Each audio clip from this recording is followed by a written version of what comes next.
Levanta tu Biblia y vamos a declarar con convicción, con denuedo. Decimos juntos, esta es mi Biblia, la palabra de Dios. Yo soy lo que mi Biblia dice que soy. Yo tengo lo que mi Biblia dice que tengo. Y yo puedo hacer todo lo que mi Biblia dice que puedo hacer. Hoy la leeré, la escucharé, la obedeceré.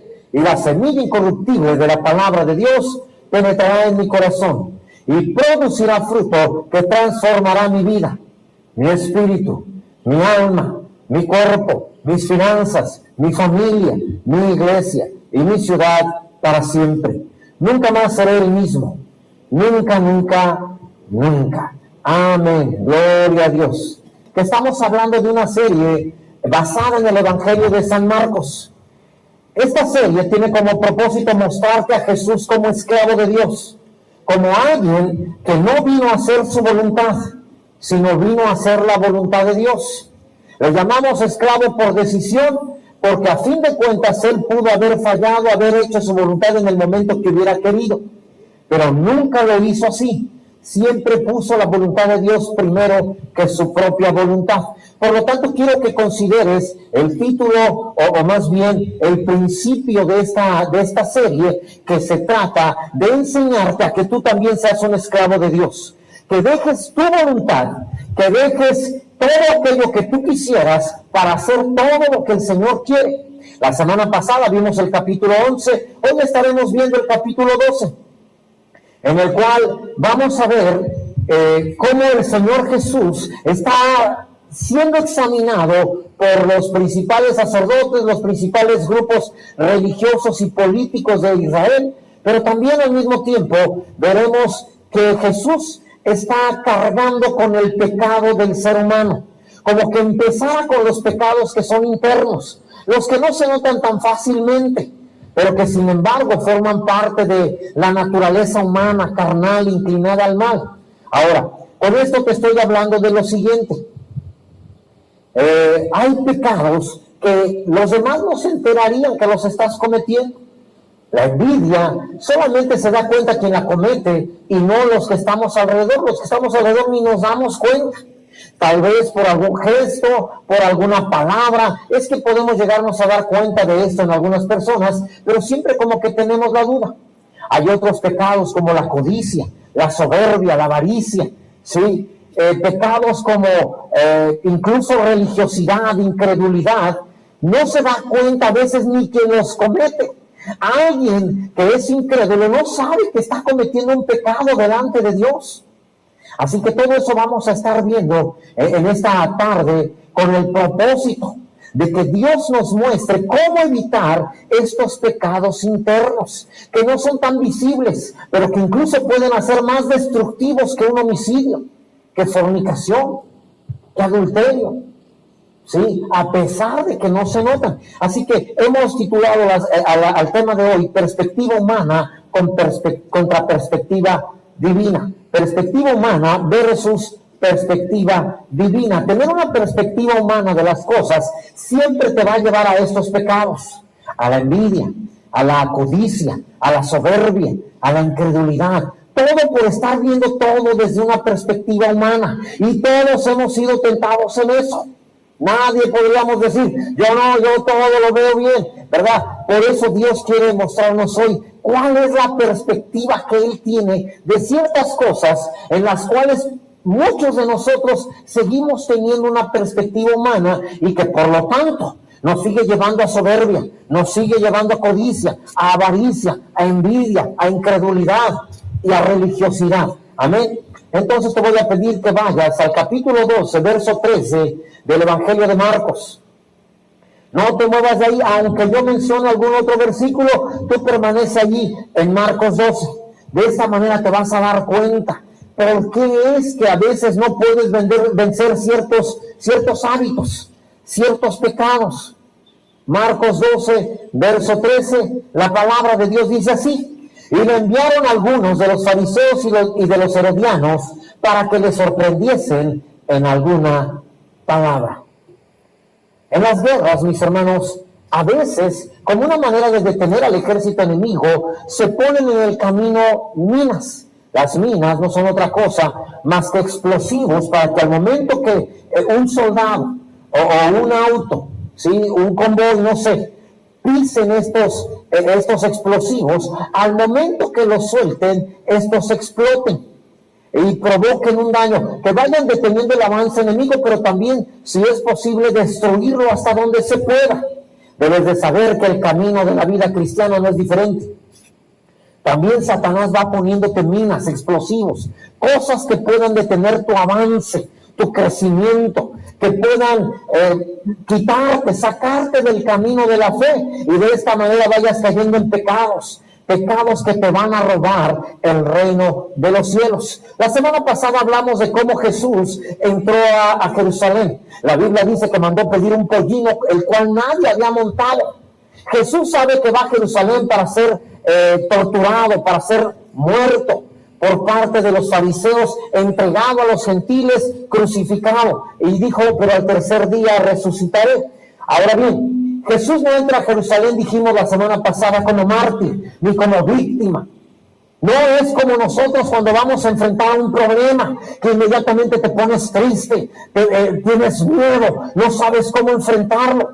Y te lo dije la semana pasada, como enfrentes el problema, así vas a vivir.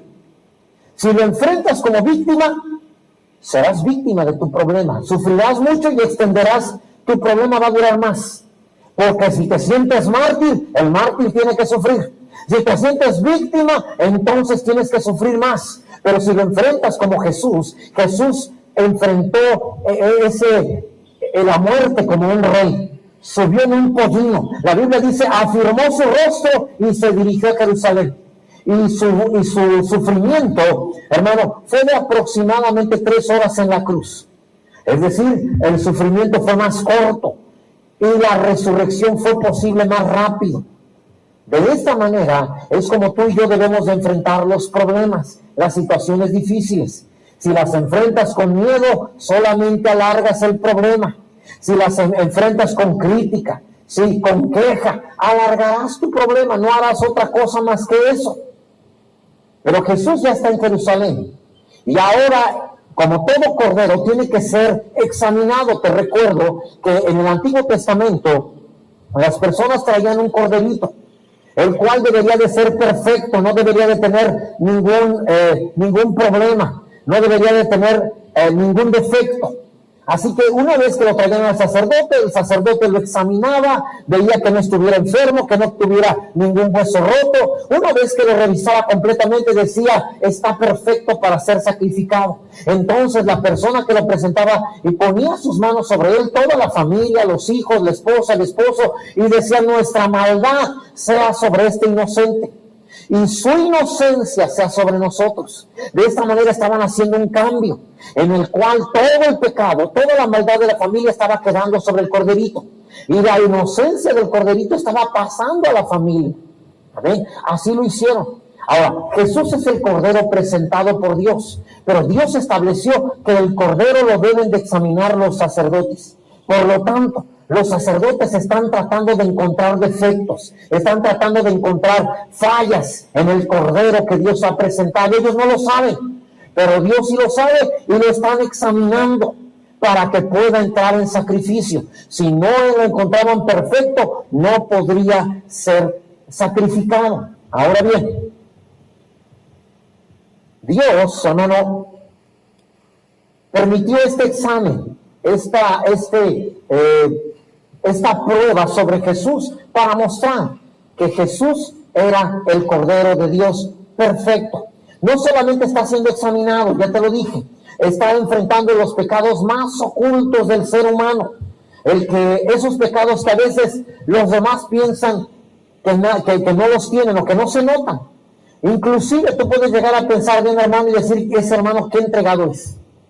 De verdad, qué manera, nunca le he sabido nada malo, y lo dices bien, porque hay cosas que tú no puedes saber estando en el interior de las personas, pero el Espíritu Santo sí lo sabe. Amén. Jesús entonces, hermano, nos está mostrando también cómo el ser humano batalla con ciertos pecados, y para poder cargar con estos pecados, los presenta, los exhibe, los muestra en este capítulo. Pecados como la soberbia, la codicia, la incredulidad, la avaricia. además de la religiosidad, del humanismo, incluso la falsa política.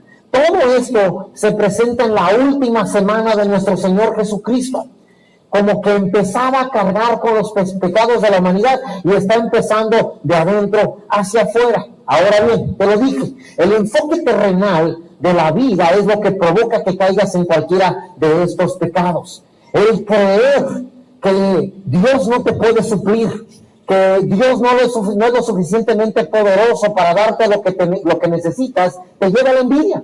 Cada vez que una persona tiene envidia, es una persona que no cree que Dios tiene el poder para prosperarle, para darle lo que requiere, aquello que toda persona necesita.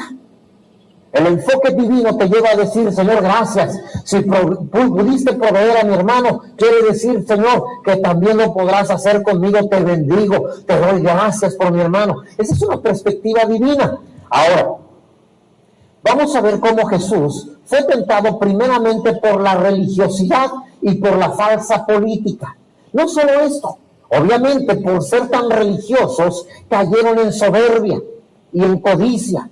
Y la falsa política, también aquellos que a través de procurando lo mejor para una sociedad, buscan su propio beneficio, lo cual también nos lleva a codicia, incluso a soberbia, porque al tener cierta posición política, también empiezan a esperar un trato diferente de parte de los demás. Sí, inmediatamente cuando alguna autoridad los trata de detener, lo primero que dicen es, no saben con quién se están metiendo. Yo tengo amigos, se vuelven soberbios.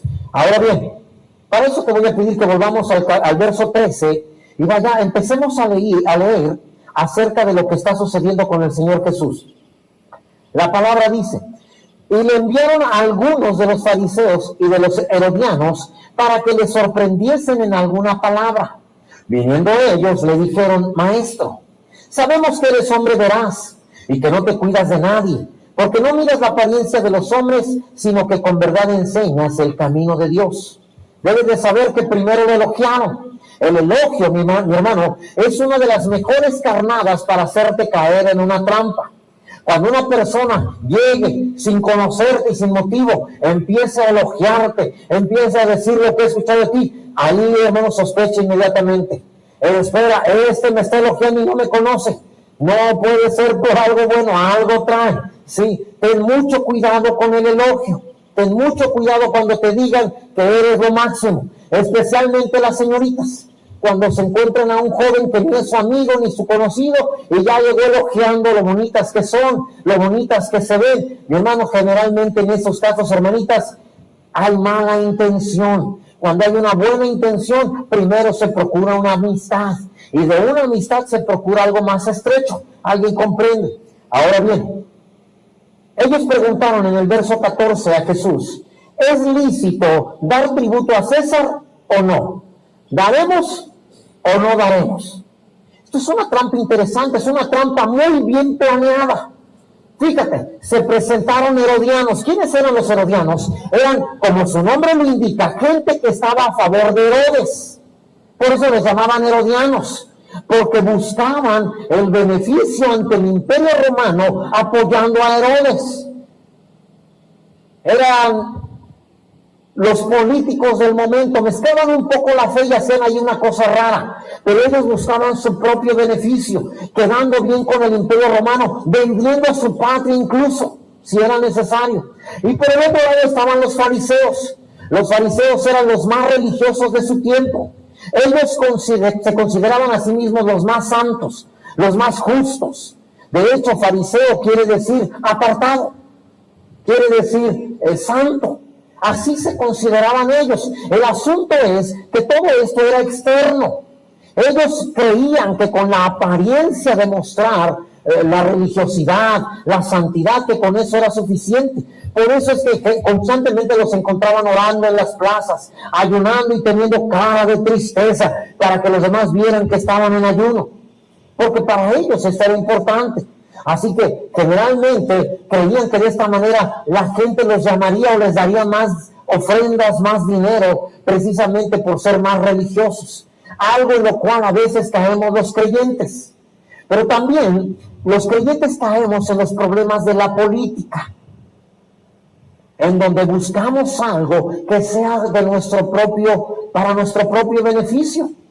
¿Sí? Eso es algo que es el resultado de ver todo desde una perspectiva humana. Como piensas que no puedes tener, como piensas que Dios no te puede sostener, como piensas que la vida sin muchas de las cosas que estas dos cosas ofrecen, no puedes vivir sin ellas, entonces empiezas a caer en codicia. Se llama el pecado codicia. Amén. Ahora bien, cada uno de ellos, hermano, esta manera de ser y de pensar trajo como consecuencia soberbia. Porque los fariseos querían ser los primeros en todo, lo vamos a ver más adelante. Y los herodianos también querían ser reconocidos por el imperio, sí, incluso siendo obedecidos por algunos soldados romanos. Eso es soberbia. Pero también en codicia, porque cada vez que había un buen informe de parte de los herodianos acerca de traidores en contra del imperio romano, recibían recompensa.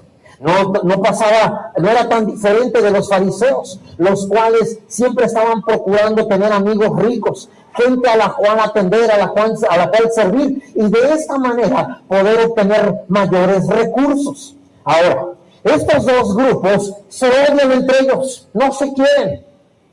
Cada uno piensa que el otro está mal, ¿sí? Pero sin embargo, se hacen una alianza entre ellos con el propósito de tenderle una trampa a nuestro Señor Jesús. Una trampa que parecía insalvable. Parecía que Jesús tendría que hacerse forzosamente hacia un lado o hacia otro. Y entonces ellos dijeron, si dice que sí es lícito pagarle el tributo a César, los fariseos le echarían al pueblo de Israel encima y dirían, ya ven, es un traidor a la patria, trabaja para los romanos.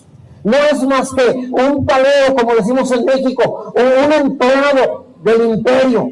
Realmente no le interesa la salvación, ni el pueblo de Israel, ni le interesan las escrituras. Trabaja para los romanos.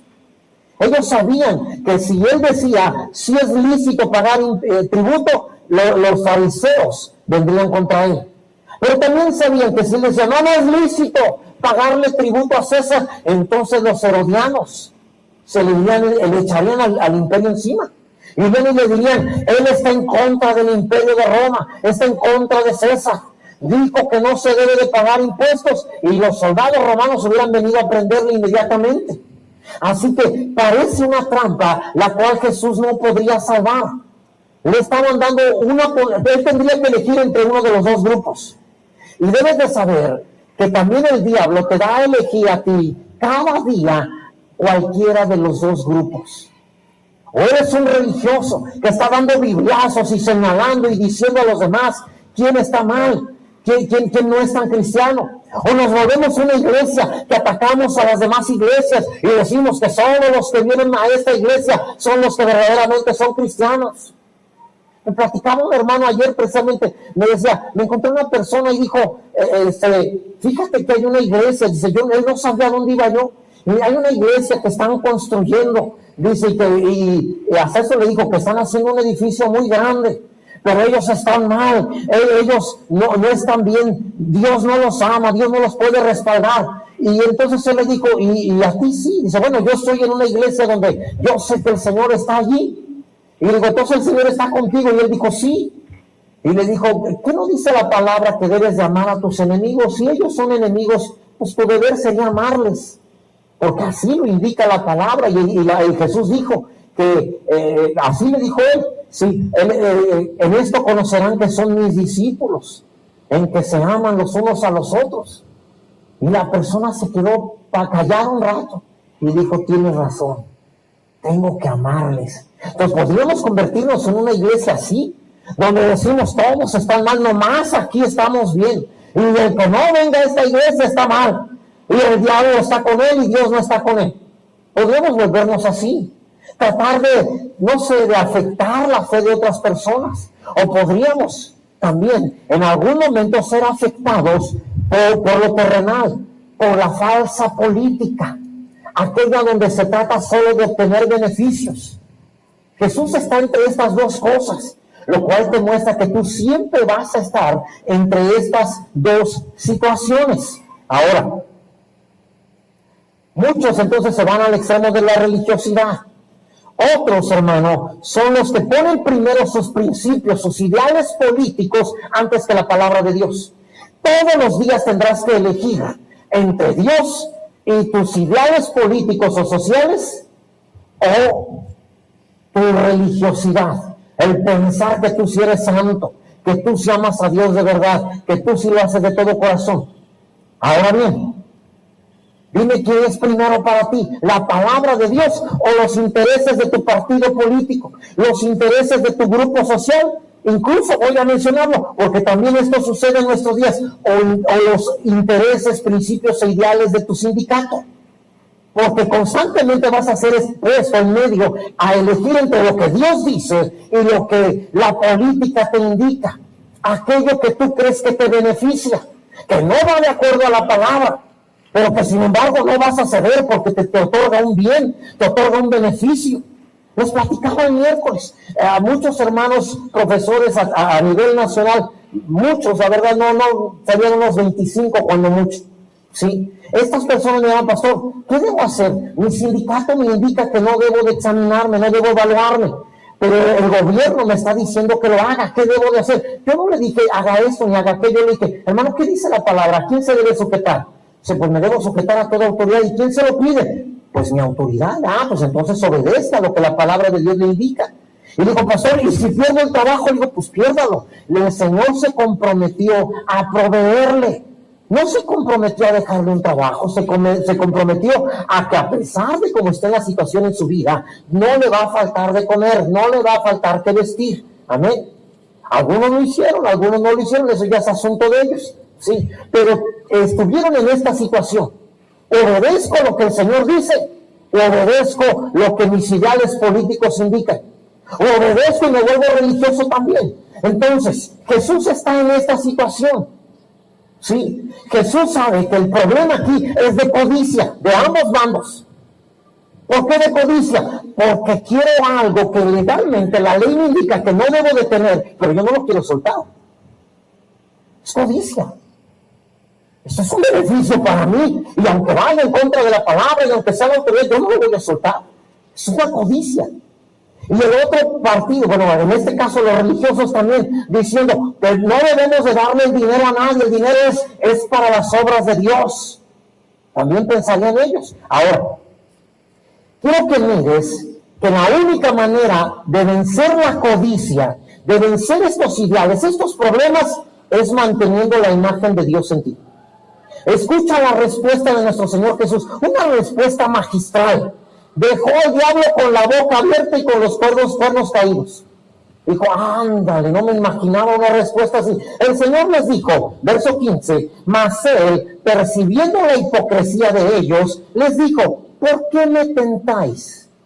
Traedme la moneda para que la vea. Te fijas que no le pidió la moneda a Judas. Judas es el tesorero. Judas, dame una moneda, porque de esta manera, entonces él mostraría que él traía monedas de César en el bolso también. De hecho, Jesús no maneja el dinero precisamente por eso, sino que les pide, a ver, denme ustedes las monedas, esa moneda que unos no quieren entregar a César y esa moneda que los otros sí quieren entregar porque a fin de cuentas les van a dar algunas de ellas. Preséntenme la moneda. De esta manera Jesús estaba diciendo, quienes están en conflicto con César son ustedes, no yo. Ustedes son los que tienen problema. Unos están a favor y otros en contra de César. Yo no estoy ni a favor ni en contra. Yo seré el juez. De esta manera Jesús, siendo tan sabio, tan inteligente, por eso es que les dice, presenten ustedes la moneda, como diciendo, ustedes son los que cargan las monedas, ¿por qué me vienen a decir a mí que se debe de hacer con el dinero? ¿Te fijas la respuesta? El Señor permanece al margen, como diciendo, ustedes van a ser los jueces. Perdón, ustedes son las partes en conflicto y yo voy a ser el juez. Y entonces le presentan la moneda, como diciendo, ustedes son los que tienen el problema, no yo. Ustedes son los codiciosos que no lo quieren entregar, diciéndole a los fariseos. Y ustedes los codiciosos que lo quieren entregar porque saben que les va a tocar una parte. El problema lo traen ustedes. De esta manera Jesús nos enseña que generalmente cuando una persona anda señalando a otro es porque él tiene problemas de aquello que señala. Aquel que dice que la iglesia está lleno de eso es porque él está lleno de eso. Aquel que dice que ellas son así es porque ella es así. Entonces esto es lo que está sucediendo. Verso 16, ellos se la trajeron. Fíjate bien lo que dice. Y les dijo, ¿de quién es esta imagen y la inscripción? La idea es que ellos sean quienes lo declaren. Porque Jesús dijo que por tus palabras serías condenado o por tus palabras serías justificado. Por eso Jesús no les dice, miren, es la imagen de César. No les dice, ¿de quién es la imagen? Para que ellos sean los que contesten, ellos sean los que condenen, ellos sean los que se justifiquen. Si alguno dice algo mal, a ese sea al que ataque el otro grupo. Es decir, o Israel se lanza contra ese grupo, o el Imperio Romano contra ese grupo. Por eso Jesús permanece al margen y les pregunta, ¿de quién es la imagen que está en la moneda? Ellos le dijeron, de César. Respondiendo Jesús les dijo, dad a César lo que es de César, y a Dios lo que es de Dios, y se maravillaron de él. Ahora, Jesús no está hablando de monedas, hermano.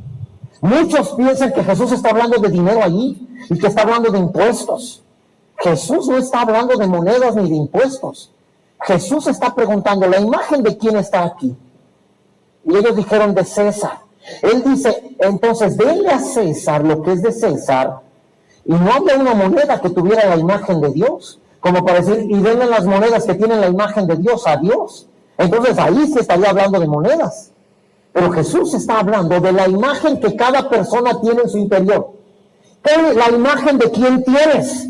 Entonces cuando le dice, ¿de quién es esta imagen? De César. Ah, pues si ustedes tienen la imagen de César, váyanse con César. Y el que tenga la imagen de Dios en su interior, que tenga la imagen de Dios acuñada en su alma, este se viene con el Señor. Eso es lo que el Señor les está diciendo. Dios no está hablando, el Señor no está hablando de dinero. Está hablando de la imagen de quien tienes. Cuando tú dices, mis beneficios, mis ideales, mis principios, mi sindicato, mi partido político, por encima de lo que Dios indica, no tienes la imagen de Dios en ti, tienes la imagen de César. Entonces dice el Señor, pues ve con César, que Él te sostenga, que Él te sane, que Él te prospere, que Él haga todo lo que tú has estado esperando de mí, pero tienes la imagen de Él porque pones primero esos principios y esos ideales que mi palabra. No, Señor, yo tengo tus principios, la imagen mía eres tú, Señor. Fui creado a tu imagen, la imagen de Cristo está en mí. Entonces ponemos primero los principios de Dios. ¿Alguien comprende lo que estamos diciendo? ¿Te das cuenta? ¡Qué sabiduría! ¿No te da gusto saber que nuestro... Querían ponerle trampa al más sabio de lo más sabio que ha pisado en este planeta? Se creían muy astutos, dijeron, ¿para dónde se nos hace? Y el Señor dice, fácil, si no me puedo hacer para un lado ni para el otro, pues me hago para arriba. ¿Ah? Estos creen que nomás me tengo que hacer a un lado o al otro. No se han dado cuenta que yo pertenezco al cielo, que yo no soy terrenal, que yo no soy humano nada más, que yo tengo una imagen de Dios en mí. Por lo tanto, mantendré esa imagen. Por eso es que Jesús pudo vencer, porque Él no tenía problemas con que le quitaran beneficios o que le fueran a dar una despensa. Él no tenía problemas con eso, sabía que su proveedor es Dios. Pero cuando tú tienes el ideal de que me ayuden, de que me den, entonces te tomas la imagen humana, te vuelves terrenal, te vuelves limitado. Pero cuando tú dices, mira, mi proveedor es el Señor, así que yo voy a depender de Él, obedeceré sus principios, obedeceré su palabra, entonces es cuando conservas la imagen de Dios en ti. ¿Alguien comprende lo que estamos diciendo? Qué interesante que en esa enseñanza hay algo tan profundo, ¿verdad? Que muestra que tú no estás dependiendo de lo humano, de lo terrenal, que tu proveedor es el Señor, que puedes perder todo lo terrenal, podrías perder. ¿Cuántos creen que podrían perder casa, carros, podrían perder propiedades, bienes, muebles, etcétera? Y de todas maneras, si el Señor es nuestro proveedor, mañana nos sacaría adelante. Amén. Esa es la verdad. Gloria a Dios. ¿Te fijas cómo somos una iglesia pequeña relativamente en relación con otras iglesias? Nosotros, por nuestras propias fuerzas, no podríamos hacer lo que estamos haciendo.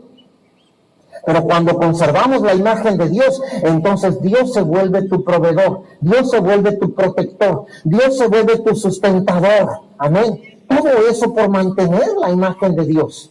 Jesús les está mostrando eso. Señores, ustedes tienen una perspectiva humana, por eso pensaron que yo me iba a ir de un lado o del otro, por eso creyeron que era una trampa insalvable, pero yo les estoy presentando algo mejor, una perspectiva divina de las cosas. Amén. Yo recuerdo en alguna ocasión, alguien vio una película se llamaba Lancelot. Disculpen que tenga que enseñar con eso, pero pues algunos la vieron y le van a entender. Sí, ¿alguien no la vio? Nada, no sabe de qué estoy hablando, pues hay que ver la película, hermanos. Por cierto, la renta 20 pesos, ahí no se cree. Entonces, en esta película, el rey Arturo le dice a Lancelot, mira, todo esto, y le enseña lo que es el reino de Camelot. Y le dice, todo esto lo construyó el pueblo de Camelot. Y él le dijo, wow, todo es bonito, qué imponente es. Y él dijo, eso no es lo importante de Camelot, lo importante de Camelot es la gente. Que nos destruyan todas las construcciones y con la gente que tenemos la volveríamos a levantar. Lo mismo, pero un poquito diferente, es con nuestro Señor. Todo lo que tienes, no lo has logrado por tu habilidad, o la capacidad profesional que tienes. Si alguien nos apoya, por favor. Ahí, Jesús, te encargo. ¿Sí? Entonces, hermanos, tenemos que buscar eso. Es el Señor quien te sustenta. Suéltate. Hermanos, pónganme atención acá. Yo sé, el enemigo intencionalmente provoca esto. Céntrate. Que Dios es tu sustentador. Que Dios es quien te ha dado lo que tienes. Que Dios es el único que puede sacarte adelante y dejarás de estar pendiente de lo humano. ¿Sabes por qué vives angustiado, preocupado, pensando solo en lo terrenal, en el aquí y el ahora? Porque no puedes ver más arriba, algo más grande de lo que tú has visto, que es nuestro Señor Jesús. Hermanos, el día de mañana podríamos quedarnos otra vez como estábamos, irnos a rentar otra vez. Y lo importante es el Dios que tenemos con nosotros. Amén. 10 años rentando, pagando hasta 25,000, fue lo último que pagamos de renta, 25,000 pesos mensuales. Y los pagábamos, bendito sea Dios. Amén. Así que nada humano te detenga. Te preocupas, sufres, precisamente por depender de un hombre o por depender de cosas terrenales, de cosas humanas. Amén. Así que si tienes la imagen de César, de miembro de un grupo político, de un grupo social, entonces no tienes la imagen de Dios en ti. Así de simple. Eso es lo que Jesús está diciendo. Ustedes están dependiendo de que César les ayude. Pues entonces usted tiene la imagen de César. La imagen de Dios en ti se está borrando. Entre más dependas de ese tipo de cosas, la imagen de Dios se borra en ti.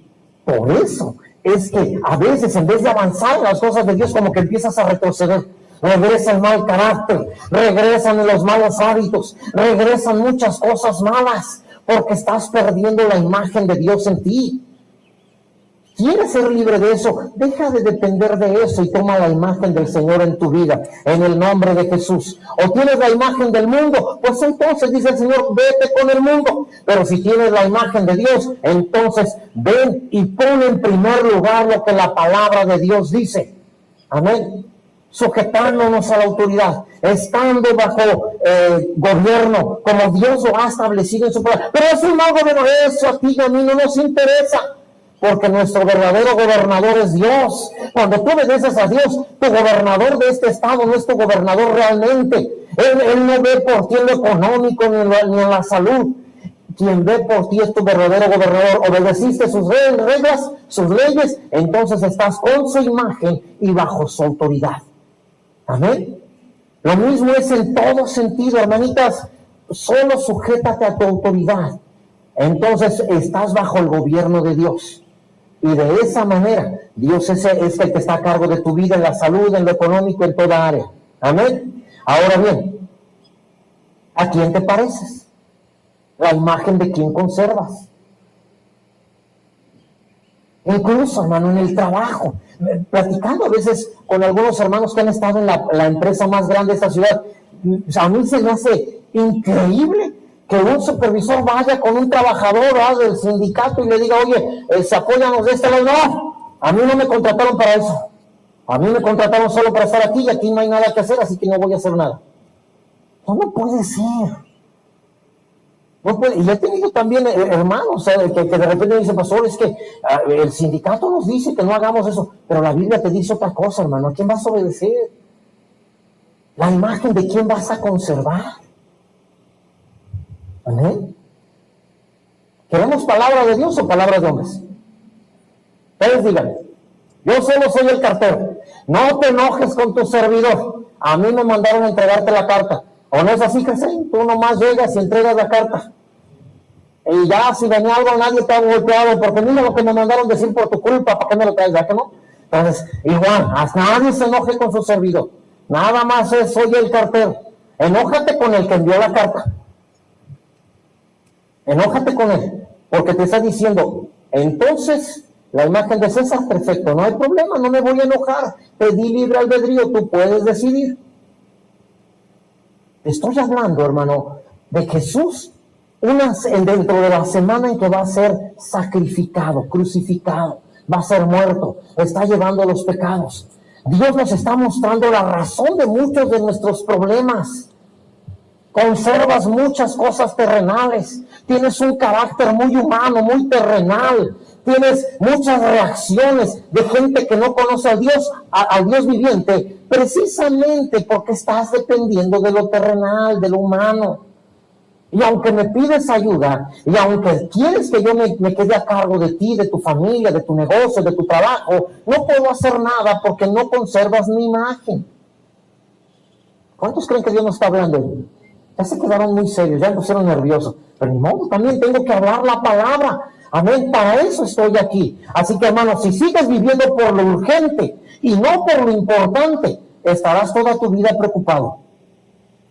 Toda tu vida, sí, angustiado. Todo por mirar la vida desde una perspectiva natural, humana, y no desde una perspectiva sobrenatural, divina. La codicia, la avaricia, la falsa política, la religiosidad, son el resultado del miedo a perder beneficios temporales, terrenales, ¿sí? Es ese miedo. Si no tuvieras ese miedo, ¿sí o no haría lo correcto? Pero no, el Señor primero al cabo, no hay ningún miedo. El problema es que tienes miedo a perder beneficios, tienes miedo a perder ciertos privilegios. Y mientras mantengas ese miedo te va a comer, te va a matar, te va a destruir, acabará tu negocio, tu familia. Tienes que entender esa parte. El Señor nos está hablando hoy, ¿qué es lo que falta en nuestras vidas para que las cosas sean mejor? ¿Alguien comprende hasta aquí, hermanos? Ya simplemente con que dejáramos hasta aquí la enseñanza, creo que ya tendríamos muchas cosas que meditar.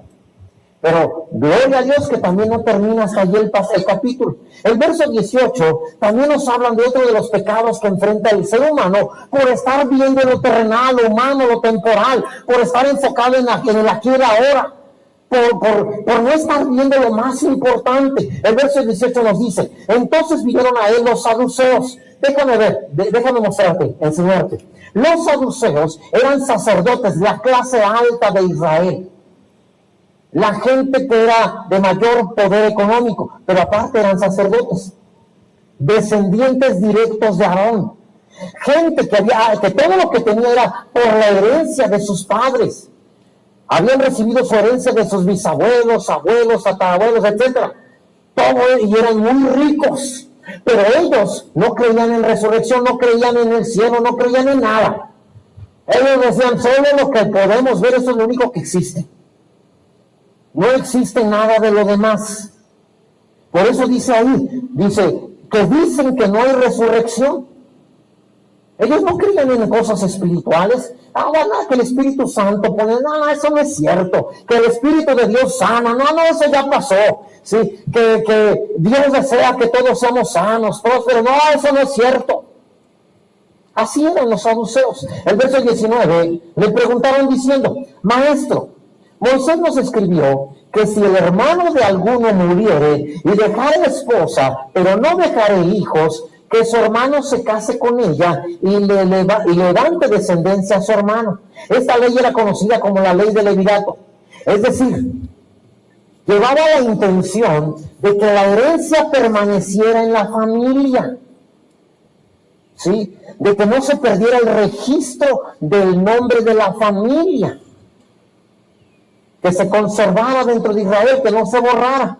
Ahora, ellos que no creen que hay resurrección, también trataron de poner a Jesús en aprietos. Le trajeron un problema, y también es el resultado de tener una perspectiva humana. Fíjate bien, el verso 20 dice: hubo 7 hermanos. El primero tomó esposa y murió sin dejar descendencia. Y el segundo se casó con ella y murió. Ya te dije que el propósito aquí era que si el hermano no había tenido hijos, el hermano que seguía tendría que casarse con la esposa de su hermano para dejarle descendencia. Algo que yo creo que le daría terror a muchos de los presentes. No, hombre, si yo con su hermano, si con él, nomás porque ya no se puede otra cosa, pero el hermano no, ¿cómo van a elegir por mí? Pero así pasaba. Esa era la manera. Hubo 7 hermanos, el primero tomó esposa, murió sin dejar descendencia, el segundo se casó con ella y murió, y tampoco dejó descendencia, y el tercero de la misma manera, y así los 7, y no dejaron descendencia. Digo yo, ¿para qué sirven? ¿De qué se trata? O sea, luego se ve que no eran mexicanos. No, el primero le deja 10 hijos cuando menos. Digo, ¿sí o no, hermanos? O sea, luego se ve que no era latino. Si no ven las familias de los latinos, son tribus, no son familias. No, es que la verdad, o sea, imagínate 7 y ninguno, no es posible. No es posible. No. Ahora imagínate, pobre mujer también. Dice después, y así los 7 no dejaron descendencia, y después de todo murió también la mujer. Pues cómo no. Frustradas, pues no sirven para nada. ¿Qué familia me vine a acercar? Verso 22, y así los 7 y no dejaron descendencia. 23, en la resurrección, pues, cuando resuciten, ¿de cuál de ellos será ella mujer? Ya que los 7 la tuvieron por mujer. Ellos no creían en nada espiritual, no creían que hubiera una vida después de la muerte, no creían en nada de eso. Incluso la Biblia dice, no creían ni en espíritus, ni en Espíritu Santo, no creían en nada. Para ellos solamente lo que podían ver, ¿sí? Ahora, de la misma manera hay cristianos que solo creen en lo que pueden percibir. Platicábamos en esta semana con algunos de los hermanos, ¿cuántos de aquí tienen amor al dinero? Nadie, ¿verdad? Todos somos bien justos. Pero ¿qué pasa cuando no tienes, déjame buscar, cuando no tienes uno de estos papelitos en la bolsa o en tu bolso y no hay nada y ya no tienes? ¿Alguien de ustedes se empieza a preocupar? ¿Alguien de ustedes empieza a decir qué vamos a hacer? Alguno de los presentes empieza a decir, es que no tenemos, hay que ver qué vamos a hacer. Ese es amor al dinero. ¿Sí? Y eso es poner tu esperanza en las riquezas humanas. Porque si pusieras tu confianza en Dios, tú dirías, ¿qué me importa no tener ninguno de esos papelitos? El Señor me provee de todas maneras. No me voy a intranquilizar, no me voy a angustiar. El Señor es mi proveedor, en el nombre de Jesús. El Señor es mi riqueza y a Él lo tengo en mi corazón. No tengo un papel de esos, porque yo no necesito que uno de esos papeles me dé paz. Yo tengo aquel que es el príncipe de paz, el rey de paz, bendito sea Dios. ¿Alguien sabe de lo que estamos hablando? ¿Sí? Entonces, si volviera a preguntar, ¿cuántos volverían a levantar la mano? Pero no lo voy a hacer. Así que ellos así creían, solo en lo que podían percibir. Así hay creyentes. Les dice a uno, Jesús llevó tus enfermedades, sufrió tus dolores, por sus llagas has sido curado, y empiezan a decir, eso no es cierto, eso no es verdad, se refiere a otra cosa. Que yo sepa, Jesús mencionó enfermedades, incluso sanó toda enfermedad, todo enfermo que se presentó delante de él, y aquel que no creía, ese no lo pudo sanar, pero aquellos que se acercaron con fe fueron sanados. ¿Sí? ¿Recuerdas aquellos ciegos que vinieron y le dijeron, Señor, que recuperemos la vista? Él les dijo, ¿ustedes creen que yo puedo hacer eso? Ellos dijeron, sí, Señor. Y el Señor les contestó, pues conforme a su fe. Y en ese momento recuperaron la vista. Pero los fariseos no creen en nada. ¿Has visto que gente que habla en contra de los que predican sanidad, en contra de los que predican que Dios prospera, en contra de todo esto, y dicen, eso no es cierto, nosotros tenemos la sana doctrina? Ajá. Qué bueno, porque vamos a ver a qué se refiere Jesús con ellos. ¿Sí? La única manera de vencer la incredulidad es creyendo en las Escrituras, teniendo fe en las Escrituras y teniendo fe en el poder de Dios. Fíjate bien el verso 24.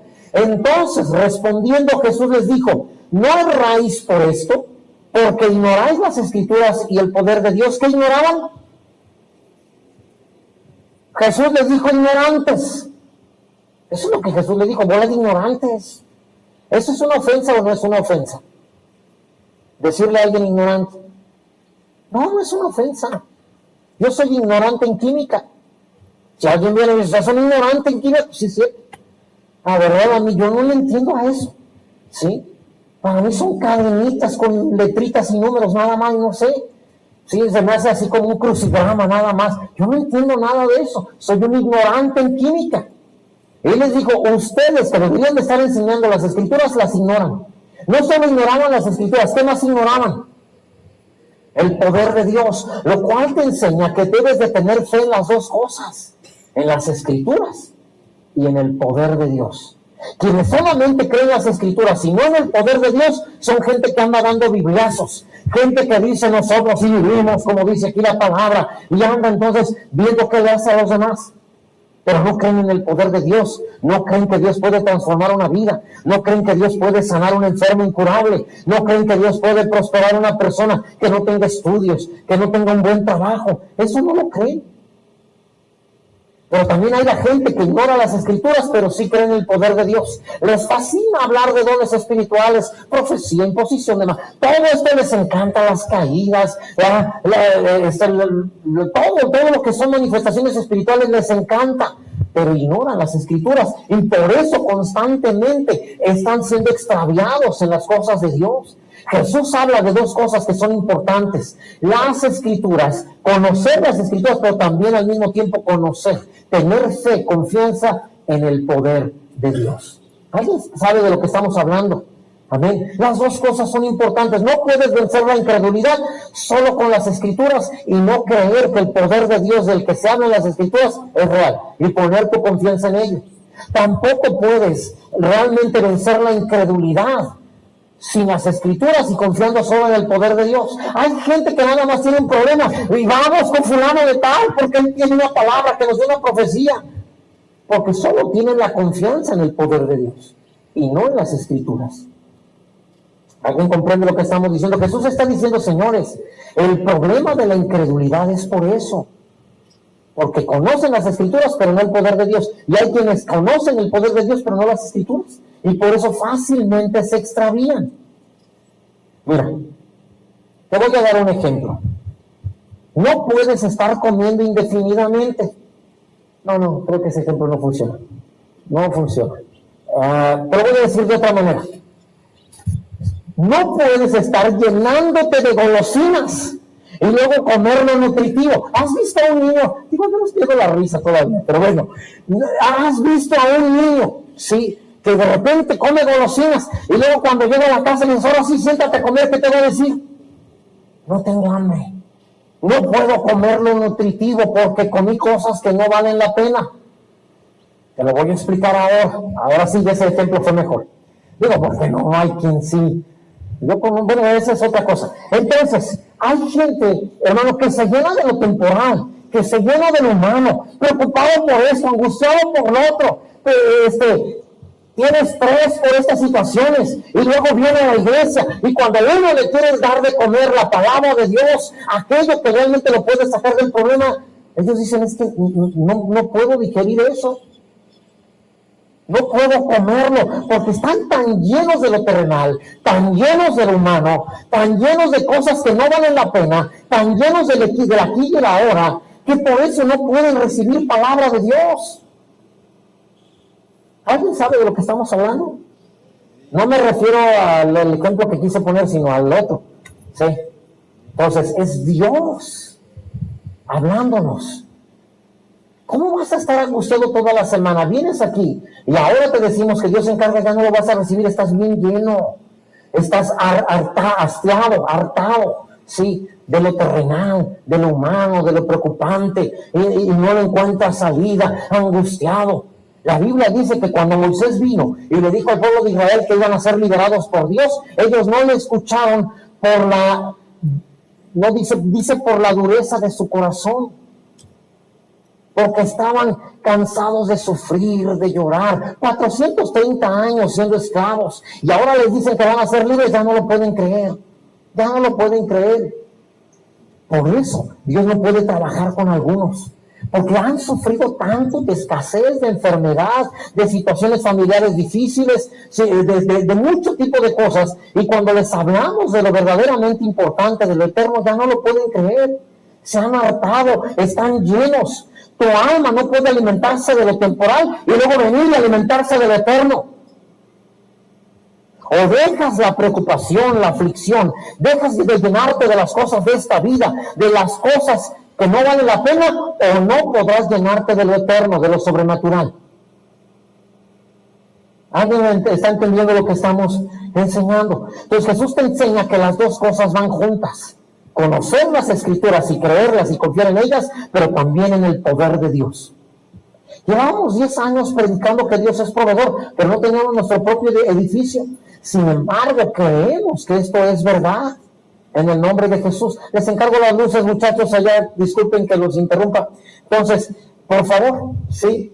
Ahora, gente que por no conocer las Escrituras y solo el poder de Dios, ahora ya se encontraron al ángel Morón y verdad, ya tienen su nueva religión y su nueva Biblia. Esas son cosas por no conocer las Escrituras. ¿Sí? Si cuando hubiera conocido la Escritura este señor, si hubiera enterado que hay una parte en la Biblia que dice, si un ángel del cielo se presentara delante de ti y te presentara un evangelio diferente al que nosotros les hemos presentado, se anatema. Pero por no conocer la Escritura, y todos los que le siguieron por no conocer las Escrituras, ahí van detrás de él. De verdad, se requieren las dos cosas para no salirse del camino. Como la carretera, las autopistas. Te fijas que tienen dos líneas, obviamente tienen tres, pero para ti son dos. Sí, la del lado izquierdo y la del lado derecho. ¿Para qué? Para que no te salgas del camino. Una es las Escrituras y la otra es el poder de Dios. ¿Para qué es la de este lado? Para que cuando la luz de los carros, que ya ves que ahora todos tienen una luz bárbara, traen reflectores, no traen faros, traen reflectores en el frente de su carro, hermano, entonces voltees hacia la línea derecha, porque la de en medio no la puedes ver, y te sirva para irte dirigiendo. A ver, de esa manera no te sales del camino, confiando en la palabra y confiando en el poder de Dios, no te vas a salir del camino. Ahora, el verso 25, Jesús todavía les explica, porque cuando resuciten de los muertos, ni se casarán ni se darán en casamiento, sino serán como los ángeles que están en los cielos. ¿Alguien ha escuchado una versión? Incluso yo la he escuchado de uno de los más grandes maestros que conozco en nuestro país y fuera de nuestro país. No, que no puedo mencionar su nombre por respeto, porque fuera de esta enseñanza, todo lo demás que enseña para mí es de lo mejor. Pero él enseña que los ángeles de Dios tuvieron relaciones con las mujeres en la tierra y de ahí nacieron los gigantes. ¿Alguien ha escuchado esta historia? Eso es falso, eso no es cierto, eso no se puede. Aquí nos está diciendo que los ángeles son asexuales, no tienen órgano sexual, no pueden meterse con las mujeres. Además Jesús dijo, cada uno dará fruto según su especie. Es imposible.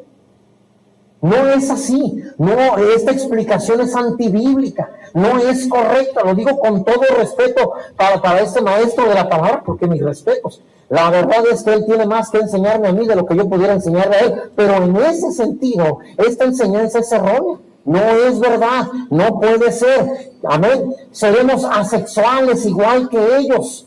Pastores, que yo pensé que pues allá íbamos a continuar. Acuérdate, hacemos un pacto cuando nos casamos y decimos hasta que la muerte nos separe. ¿Sí? Hasta que la muerte nos separe. A partir de ahí ya no va a haber deseo sexual. La carne te será quitada. ¿O cuántos quieren llevársela al reino de Dios? ¿Ah, que no de por sí nos ha provocado unos problemas aquí? como para todavía, imagínate con todavía esa inclinación. Pues esa inclinación te será quitada, ya no habrá carne, te será quitado. Amén. Ahora lo que realmente vamos a anhelar es estar en comunión con nuestro Señor Jesús, estar haciendo su voluntad, lo que Él desea, lo que Él anhela será un mandato para nosotros. ¿Cuántos dicen que me lo quiten ya? ¿Verdad? Gloria a Dios. Ahora, verso 26. Pero respecto a que los muertos resucitan, ¿no habéis leído el libro de Moisés, cómo le habló Dios en la zarza diciendo: yo soy el Dios de Abraham, el Dios de Isaac y el Dios de Jacob? Dios no es Dios de muertos, sino Dios de vivos. Así que vosotros mucho erráis. Se equivocan por no conocer la Escritura. Cometes un error gravísimo al no conocer la Escritura. ¿Te fijas cómo otra vez este pecado es el resultado de estar viviendo terrenalmente, carnalmente, humanamente, solo en lo que ves, solo en lo que oyes, solo en lo que sientes, y terminas creyendo cosas que no están en la palabra y haciendo cosas que van contrarias a la palabra de Dios y generando pecados como envidia, soberbia, codicia, todo por estar esperando de lo terrenal siempre. La solución es tener una perspectiva divina. ¿Alguien comprende lo que estamos diciendo? Ahora, verso 38, brinquemos hasta el 38. Dice la palabra: Jesús se vuelve a enfrentar con alguien que tiene pecado de soberbia y que tiene pecado de codicia.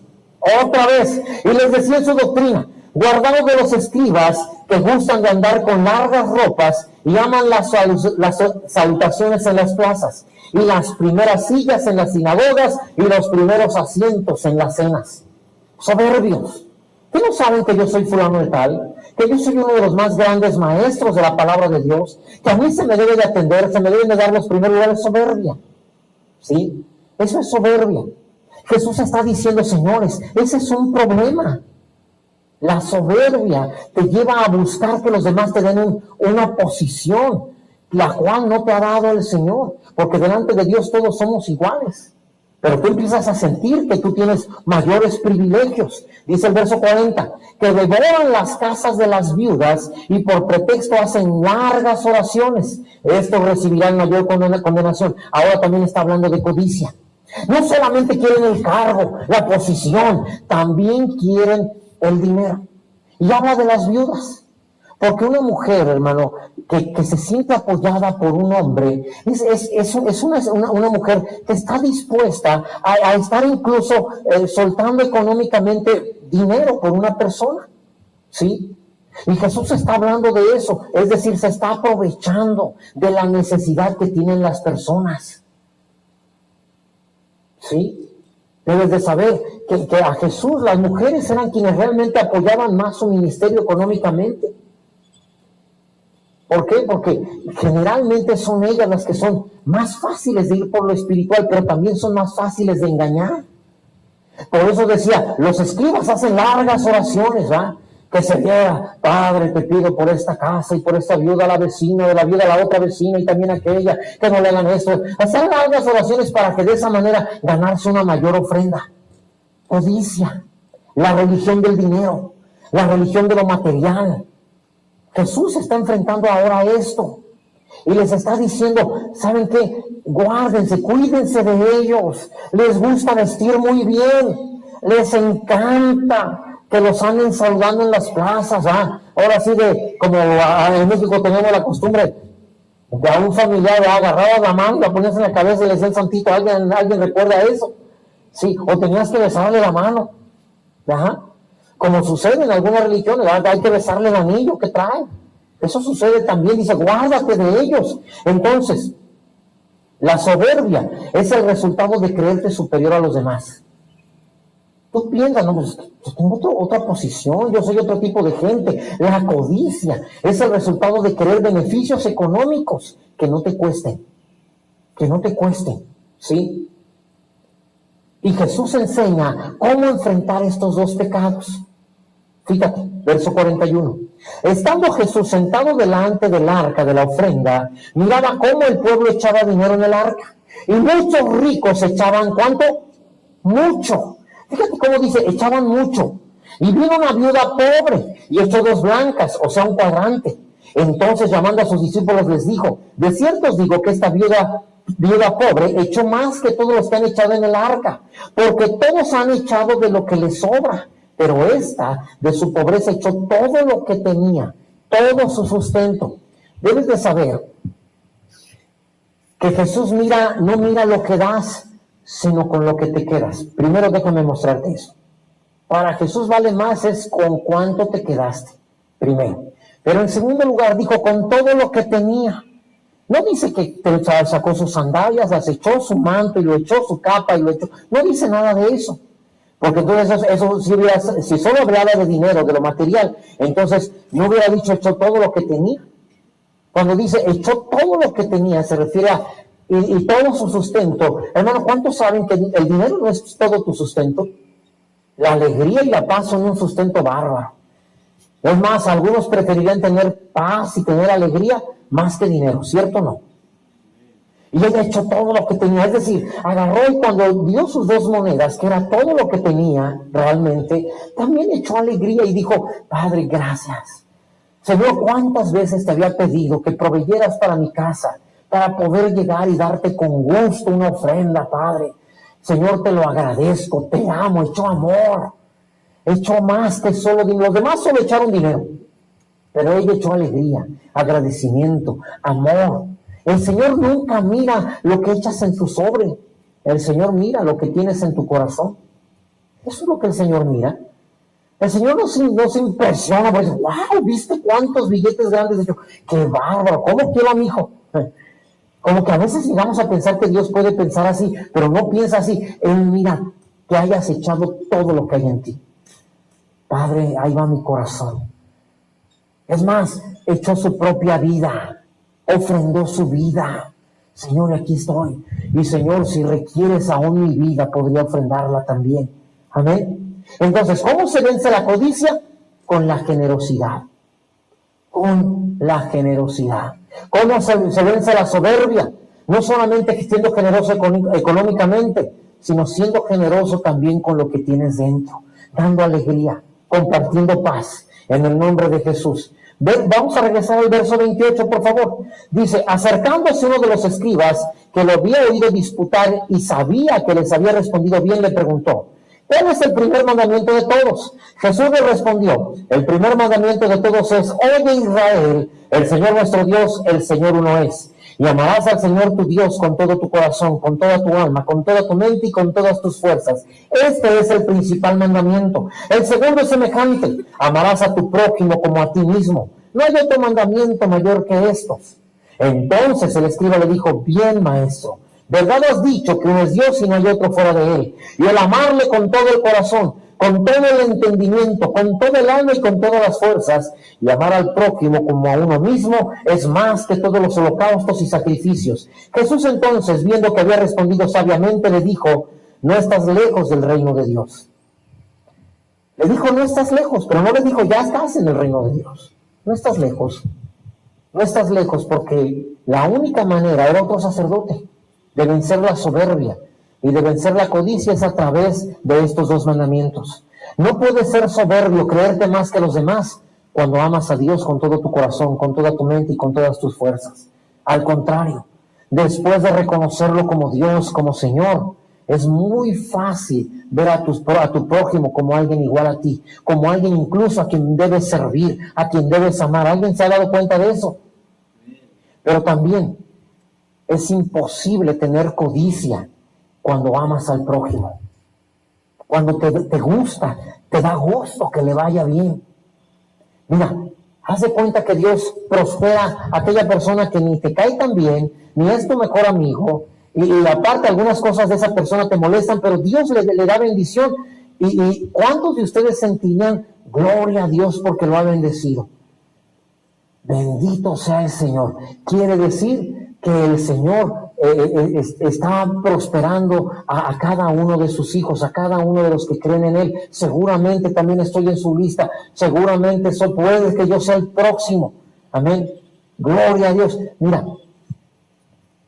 hemos conocido gente no tan buena, no creyente, pero de repente los vimos que Dios les bendijo con un bien muy bonito, muy agradable, de verdad, que es un auto muy bonito, de los más bonitos que yo he visto, de verdad. Y cuando lo vimos dijimos, y la verdad la persona no es una persona tan agradable, de hecho es una persona no tan querida, mucha gente está en contra de esta persona, pero cuando vimos dijimos, gloria a Dios, porque si Dios puede bendecir a alguien que no es su hijo, pues fíjate lo que nos espera. Bendito sea Dios, que Dios lo bendiga más para que Dios le diga, no, pues todavía entonces Dios no va a dar más, en el nombre de Jesús. Amén. Te da gusto. ¿Cuántos sienten codicia, envidia que a su hijo le vaya bien? No dudo que a alguno le pasará, pero generalmente un papá que ama a sus hijos, que veas a tu hijo estrenar carro, estrenar casa, un buen trabajo, ¿quién sentiría coraje? Tú dirías, gloria a Dios. Sí, y no lo dirías pensando, seguro ahora me va a sostener a mí. No, de verdad que eso, entonces eso sí es codicia. Muchos papás caen en codicia con eso, porque dicen, él tiene un buen trabajo, ¿por qué no me da? Eso es codicia. Sí, créemelo. Cuando a mis hermanos les ha ido muy bien, bendito sea Dios. Y cuando compraron casa, compraron carro, incluso 2 carros cada uno, una casa bien grande. Yo dije, gloria a Dios, a mis papás les ha ido bien. Tienen su casa, 4 recámaras, tienen 2 carros también. Bendito sea Dios. Cuando yo me enteré de todo eso, yo dije, wow, gloria a Dios. No tengo que andarme preocupando por ellos, porque mi Señor se ha hecho cargo. Gracias, Señor, gracias. Ahora solamente ver por mi familia. En el nombre de Jesús, gracias por haberles provisto. Amén. Da gusto, da gusto. Mira, lo platiqué en la mañana. Quiero que lo sepas de una vez. Cuando compramos este terreno y nuestro hermano Nacho compró el otro terreno, ahora sí, ¿cómo poder decir la palabra? Por iniciativa del señor Lombera, él dijo, esta es la hectárea del pastor. Así dijo. Y acá va a estar la hectárea del señor Nacho. Así fue lo mencionó. Y dijo, y les vamos a dejar una calle en medio, ¿sí? Para que, pues, de alguna manera tengan otra entrada, etcétera, puedan ustedes hacer uso de esa calle. Y entonces el señor Lombera, días después, vino y me dijo, pastor, yo le voy a proponer al señor Lombera que no deje esa calle, que mejor me la venda. Le voy a decir, ¿de qué le va a servir dejarle algo al municipio que no es necesario dejar? Mejor véndamelo. Y véndame también la parte de enfrente. Y yo le dije, hermano, adelante, vaya a ver qué le dice con la ayuda. Así como nos ha hecho de bien, si quieren le pregunto. Y dije, así como nos saben decir y nos ha hecho de bien, yo estoy seguro que le van a decir que sí. Y entonces fue, y después de algunas cosas por ahí que primero le decían que no y al final le dijeron que sí, gloria a Dios, se quedó con esa parte. O sea, no hay una calle ya que nos divida de aquel terreno. Y en donde termina el de nosotros empieza el del señor Nacho. Ahora, yo puedo reaccionar diciendo, se me adelantó, yo quería esa calle, qué coraje, lástima, como él tiene el dinero, yo no. Pero yo podría pensar así, y eso, hermano, se llama envidia. Y no podemos hacer eso. Cuando él vino y me dijo, yo le dije, hermano, gloria a Dios, porque usted nos ha hecho bien, no nos ha cobrado, tenemos la máquina a nuestra disposición, ¿sí, hermano? Nosotros nomás debemos decirle al chavo, oye, haz esto, llévanos esta arena para allá, trae esta tierra para acá, vente de este lado, tíranos esto, haz aquello, haz lo otro. Está a nuestra disposición. Ni diésel le ponemos nosotros, ni eso. ¿Sí? Entonces, cuando él me dice, ya, sí me lo vendió, dije, gloria a Dios. Bendito sea Dios. Los postes de enfrente también él nos regaló para poner nuestra cerca. ¿Sí? Entonces, tú puedes elegir entre tener codicia, envidia, ¿sí? O bien alegrarte. Y eso abre el reino de Dios a ti. Por eso le dijo a esta persona, cuando él respondió bien, le dijo, no estás lejos del reino. ¿Y qué falta para que entre? Que dejes de tener codicia y que dejes de ser soberbio. Entonces ya no estarás lejos, estarás dentro del reino de Dios. Lo que el Señor nos ha estado enseñando esta tarde, noche, es, hermanos, que muchas veces estos pecados de incredulidad, de religiosidad, estos pecados de falsa política, de depender de lo humano, de lo terrenal, son los que no te permiten disfrutar y entrar al reino de Dios. ¿Alguien comprende lo que el Señor nos ha enseñado hoy? Amén. Qué glorioso es Dios. Qué sabio es nuestro Señor. Amén. Es impresionante. Tanta sabiduría, tanta inteligencia reservada para ti, para mí, al momento que tú y yo queramos disponer de ella. Qué glorioso es el Señor. Qué grande es. Qué generoso es. Mira a tu alrededor todo lo que nos ha dado. Amén. Nunca caigamos ni en codicia, ni caigamos en soberbia. El Señor va a hacer de nosotros una iglesia grande. Amén. Pero vamos a ser grandes para poder servir más a esta ciudad y presentar mejor el amor de nuestro Señor Jesucristo a toda la gente. Amén. Que nunca pensemos que porque Dios nos hizo grandes, nos fabricó, nos edificó el templo Él directamente, entonces nosotros somos más que los demás. Al contrario, a quien más se le da, más se le va a demandar. Amén. Génesis hace rato hablaba acerca de que va a haber más gente. No solo eso. ¿Sabes que ya casi se acabaron los terrenos que estaban vendiendo? O sea, lo que el Señor te está diciendo es, les hago el templo grande y aparte les llevo a la gente hasta allá.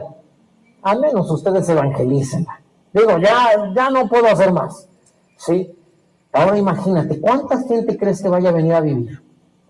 En un cálculo. Más o menos unas 3,000 personas en toda esa área. 3,000. Tenemos un fraccionamiento de este lado, ponle que 200 más. 3,000, no, un poquito más, 3,500 personas.